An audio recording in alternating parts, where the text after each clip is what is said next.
Sharing with you guys this newly found tambayan, the Waves Coffee and Bar.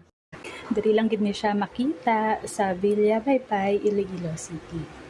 As you can see guys, sa pagsulod mo pa lang, makitaan mo na nga ang place is very cozy and relaxing gid siya. Since ari kita sa Igad Baybay, of course kanami sang dapya sang hangin.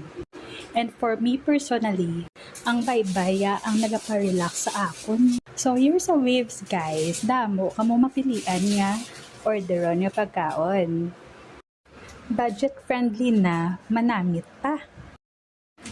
Miski madugayan ka pa sa pagulat sang imo order, okay lang. Basta hindi ka lang gutom. Pero in fairness, di ka Manila pabayan nga gutom maserve man sila dayon. And one thing that I love is their swing. Kag pwede ikaw kapanaog diri sa likod sa baybay.